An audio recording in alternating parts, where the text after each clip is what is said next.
चीन ने निभाई पाकिस्तान से दोस्ती, तुर्की का साथ दिए बगैर नहीं रहेगा चीन। एफएटीएफ की ग्रे लिस्ट में शामिल हो गया चीन। एफएटीएफ की अनुशंसा को नज़रअंदाज करना चीन को पड़ा भारी। भारत ने आतंकवाद को वित्त पोषित करने वाले सबूत रखे सामने। चीन के कई बैंक एफएटीएफ के घेरे में। दोस्तों, हिंदी में एक कहावत है, चोर चोर मौसेरे भाई। दोस्तों, यह कहावत इस समय चीन, पाकिस्तान और तुर्की के रिश्तों पर बिल्कुल सटीक बैठती है, क्योंकि दोस्तों जिस तरह पाकिस्तान और तुर्की मिलकर फाइनेंशियल एक्शन टास्क फोर्स का चक्कर लगाते रहते हैं, अब उसको देख इनके तीसरे भाई चीन भी पीछे नहीं है। जी हाँ दोस्तों, नवंबर महीने में फाइनेंशियल एक्शन टास्क फोर्स की टीम जब सभी देशों का सर्वे करने जाती है, तब उसी दौरे के दौरान वे चीन गई, जहां चीन की खामियां देख एफएटीएफ इस बात पर मोहर लगा दी कि अपने सगे भाइयों की तरह चीन भी जल्द एफएटीएफ की ग्रे लिस्ट में शामिल होने वाला है, या फिर इससे भी बढ़कर चीन पर एक्शन लेने की बात चल रही है। आखिर क्या हुआ चीन का, और नवंबर महीने के अंत में आई एफएटीएफ की सर्वे रिपोर्ट में क्या कहा गया चीन के बारे में, यह सब मैं आपको बताऊंगा, इसलिए वीडियो के अंत तक बने रहे। तो दोस्तों, फाइनेंशियल एक्शन टास्क फोर्स ने मनी लॉन्ड्रिंग और टेरर फाइनेंसिंग मामले में चीन की समीक्षा बीते नवंबर महीने में अंतिम में की है, और इस समीक्षा में कई बड़े खुलासे हुए हैं जो यह साबित करते हैं कि चीन पूरी तरह से एफएटीएफ की ग्रे लिस्ट में शामिल होने की तैयारी कर रहा है। दोस्तों, पेरिस स्थित वॉचडॉग रिपोर्ट के अनुसार चीन को एफएटीएफ की तरफ से कुछ सिफारिशें दी गई थी, जिनको चीन को पालन करना था, लेकिन चीन अब 9 सिफारिशों का अनुपालन कर रहा है और 5 सिफारिशों पर आंशिक रूप से अनुपालन कर रहा है।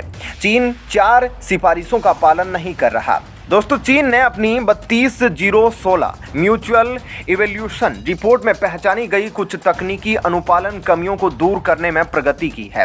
हालांकि इस रिपोर्ट से पता नहीं चलता कि चीन कितनी फंडिंग कर रहा है, और यही एफएटीएफ को झोल लग रहा है। दोस्तों, एफएटीएफ पेरिस में विकसित देशों की G7 बैठक में 1989 में स्थापित वैश्विक मनी लॉन्ड्रिंग और आतंकवादी वित्त पोषण निगरानी संस्था है। प्रारंभ में इसका उद्देश्य मनी लॉन्ड्रिंग से निपटने के उपायों की जांच करना और विकसित करना था। अमेरिका पर 9/11 के हमले के बाद एफएटीएफ 2001 ने आतंकी वित्तपोषण से निपटने के प्रयासों को शामिल करने के लिए अपने जनादेश का विस्तार किया। दोस्तों, एफएटीएफ का जब गठन हुआ था, उसके बाद इसके सदस्यों का एक मकसद था कि सभी सदस्य देश अपने यहाँ एक ऐसी वित्तीय संस्था का निर्माण करें जो कि मनी लॉन्ड्रिंग को रोकने का काम करे। अब दोस्तों, एफएटीएफ की कई पिछली मीटिंग में और एफएटीएफ की टीम के द्वारा सर्वे करने के बाद जो अनुशंसा पिछले कई महीनों से चीन के द्वारा की गई थी, उन सभी का चीन साफ तौर पर उल्लंघन कर रहा है, और हद तो तब पार हो गई कि लगातार बार बार बोलने के बाद भी चीन एफएटीएफ की अनुशंसाओं का उल्लंघन कर रहा है।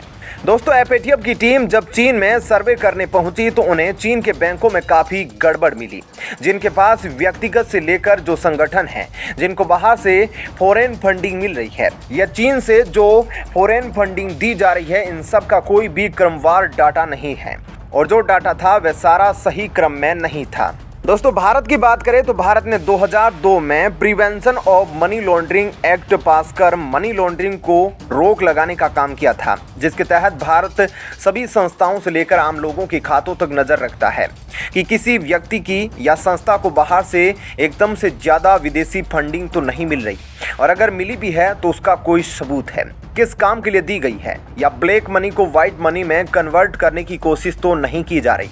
अब दोस्तों, यही काम चीन की वित्तीय संस्था को करना था, लेकिन एफएटीएफ की टीम ने यह पाया कि चीन के बैंक वर्तमान में अपने घाटे और वित्तीय आकार को देख इतने बड़े हो गए हैं कि उनके पास व्यक्तिगत रूप से जो फंडिंग हुई है, या चीन से किसी विदेशी देश में करी गई है, या किसी चाइनीज संस्था द्वारा जो फंडिंग की गई है, इसका कोई प्रॉपर रिकॉर्ड नहीं है, और चीन ने इस बात पर भी एफएटीएफ को गोलमोल जवाब दिया है।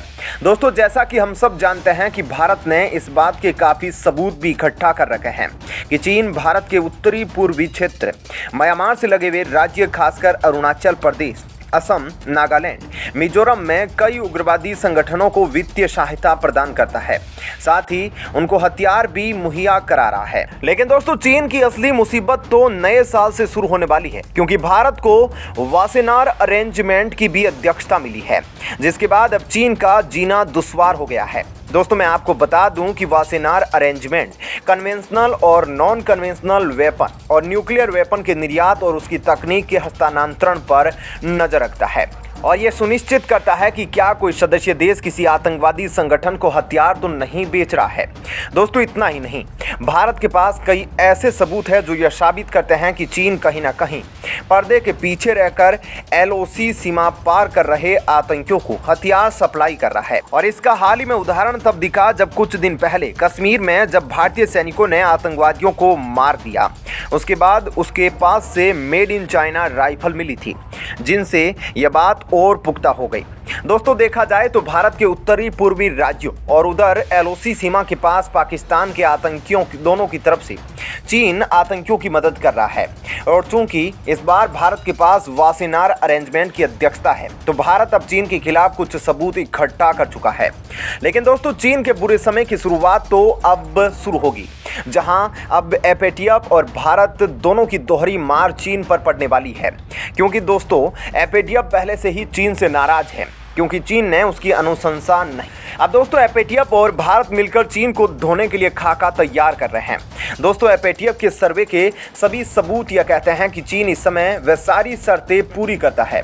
चीन ने हर वह काम उल्टा किया है जिसको लेकर FATF ने उसको हिदायत दी थी। और अब FATF ने कहा कि चीन को अब हम व्हाइट पेपर लिस्ट वाले देशों के समूह से निकाल रहे हैं। इसका मतलब यह हुआ कि व्हाइट पेपर लिस्ट में वे देश आते हैं जो यह तय करते हैं कि कौन सा देश FATF की ग्रे लिस्ट में जाएगा और कौन सा ब्लैक लिस्ट में। अब दोस्तों FATF के पास दो रास्ते हैं, या तो वे FATF के सदस्य देशों में से चीन को निकाल दे या फिर चीन को ग्रे लिस्ट में डाल दे। लेकिन दोस्तों यहाँ एक समस्या है। दरअसल नियमों के हिसाब से तो चीन और चीन के बैंकों को देखते हुए जिस तरह घपलेबाजी चल रही है, उसके अनुसार तो चीन के पूरे चांस बनते हैं ग्रे लिस्ट में शामिल होने के। लेकिन चीन वर्तमान में दुनिया की दूसरी सबसे बड़ी अर्थव्यवस्था होने के कारण उस पर नकेल कसवाना मुश्किल है।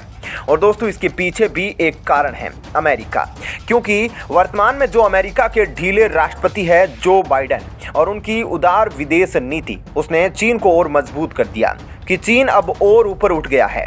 डोनाल्ड ट्रंप के समय में फिर भी FATF की चीन पर पकड़ थी और एक अंतर्राष्ट्रीय दबाव था, लेकिन अब नहीं। तो अब क्या दोस्तों, एक ही रास्ता बचता है कि लोहे को लोहे से काटा जाता है और चीन के लिए भारत लोहा है। और अगर चीन को घेरना है तो भारत के सबूतों को FATF की सख्त जरूरत है। और चूंकि भारत के पास वासेनार अरेंजमेंट और G20 संगठन की अध्यक्षता है, इस साल तो भारत अंतर्राष्ट्रीय स्तर पर मीटिंग के सहारे अन्य सदस्य देशों का समर्थन पाकर चीन पर और कसकर नकेल कर सकता है।